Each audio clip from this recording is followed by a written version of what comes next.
Bonjour. Hello. Hola. Marhaba bikoum. Sur le fil, Le podcast d'actu de l'AFP. des nouvelles choisies pour vous sur notre fil info. Beaucoup pariaient sur un prix Nobel de la paix pour encourager le mouvement lancé il y a un an par de nombreuses Iraniennes et Iraniens qui réclament davantage de droits. Femmes, vie, liberté. Et oui, le Nobel a été décerné à l'une de leurs icônes, la militante Narges Mohammadi. Elle a été récompensée, je cite, pour son combat contre l'oppression des femmes et pour les droits humains. Une décision que l'Iran a immédiatement qualifiée de partiale et politique. Figurez-vous qu'il y a quelques semaines, ma collègue du service international de l'AFP, Cécile Feuillâtre, avait justement reçu un texte de Narges Mohammadi, dont je vais vous faire découvrir des extraits. Cécile m'a aussi raconté qui est cette militante, dont le combat pour les droits humains a commencé il y a déjà plus de 20 ans. Sur le fil. Ma première arrestation et emprisonnement ont eu lieu il y a 22 ans. Depuis lors, j'ai été jugée dans 7 tribunaux et condamnée à un total de 32 ans et 9 mois de prison, ainsi qu'à 154 coups de fouet.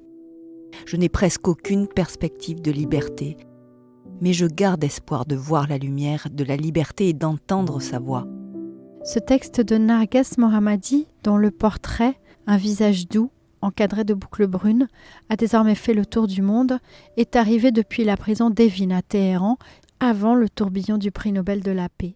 Le message est arrivé juste autour de la commémoration du décès il y a un an de Mahsa Amini, cette jeune femme morte après avoir été arrêtée pour non-respect du code vestimentaire de la République islamique. Cette mort avait déclenché le début du mouvement Femmes, Vie, Liberté.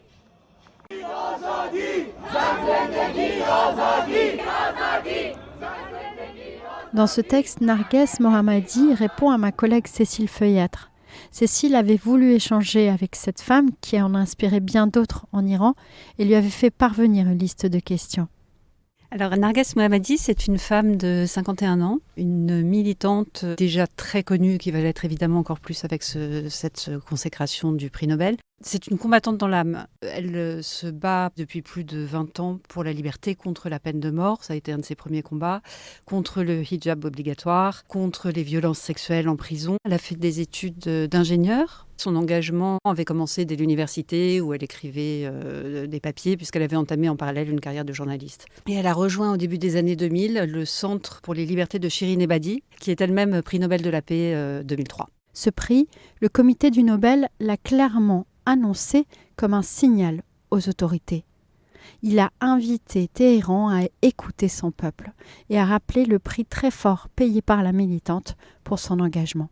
En fait, elle a fait des allers-retours en prison depuis plus de 20 ans. J'en discutais avec son mari qui est donc réfugié à Paris depuis 2012, qui lui-même est un militant, qui a été condamné, recondamné, libéré, réemprisonné, etc., qui a fini par fuir l'Iran en 2012. Il est donc réfugié en France avec leurs 2 enfants. Ils ont 17 ans, c'est des jumeaux. Et il me disait quelque chose qui m'a beaucoup marqué. Il me disait en 25 ans de vie commune, on a vécu ensemble 4 ou 5 ans. Cela fait plus de 8 ans que je n'ai pas vu Kiana et Ali, et cela fait plus d'1 an et demi que je n'ai même pas entendu leur voix. Ma douleur la plus insupportable et indescriptible, c'est le chagrin de ne pas voir, de ne pas être avec mes enfants depuis leurs 8 ans. La lutte a un prix, ce n'est pas seulement la torture et la prison, c'est aussi un cœur qui se brise à chaque chagrin, une souffrance qui pénètre jusqu'à la moelle de vos os. Donc lui était menacé de réincarcération en Iran et donc il a décidé qu'il fallait partir et il lui a dit « viens avec moi » et d'après ce qu'il raconte et elle a répondu « non, il faut que quelqu'un reste pour mener le combat de l'intérieur ». Donc elle est restée. Écoutez les enfants de Narges, vendredi soir à Paris. Je suis très très fier d'elle, faut savoir. Après, comme l'a dit mon père aussi également, il faut savoir que ce prix-là, c'est pas que pour ma mère, c'est vraiment pour le combat qu'on est en train de mener en Iran. Vraiment énormément de sacrifices, énormément de personnes qui sont mortes à cause de ça. Et justement, c'est pas une récompense que pour ma mère, mais vraiment pour le peuple iranien. J'aimerais bien que ma mère rentre et j'aimerais beaucoup qu'elle continue à se battre pour la bonne cause. Je suis fière d'elle. La prison a toujours été le noyau de l'opposition, de la résistance et de la lutte dans mon pays. Et elle porte en elle l'essence de la vie, avec toute sa beauté pour moi. Elle parle de la prison comme un lieu de vie, un lieu d'opposition en fait. Dans ce qu'elle raconte, elle dit que la prison en Iran est devenue l'endroit où la contestation se poursuit, vit et va finir par, selon elle, par gagner. Elle n'est plus à l'isolement, elle est dans le quartier des femmes de la prison des Vignes. Donc il y a une cinquantaine de détenus, beaucoup de détenus politiques. Et ce qu'elle me disait, c'est qu'elles organisaient des ateliers, elles discutaient des sujets internationaux ou sociaux du moment. Elles chantent également, elles lisent. Donc il y a quand même des activités et des activités assez presque politiques en fait.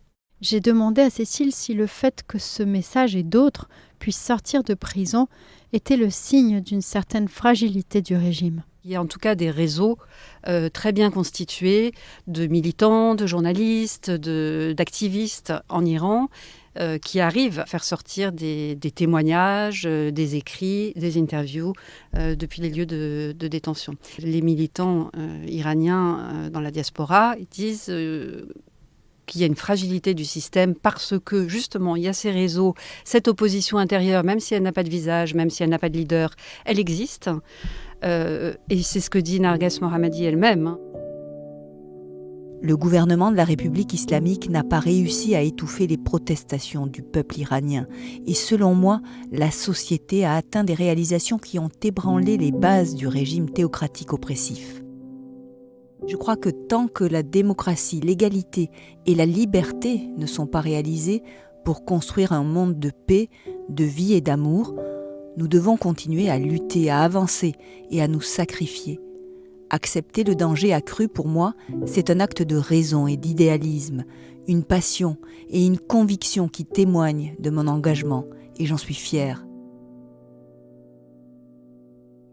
Selon un rapport de l'ONG Iran Human Rights publié mi-septembre, la répression a coûté la vie à au moins 551 manifestants en un an.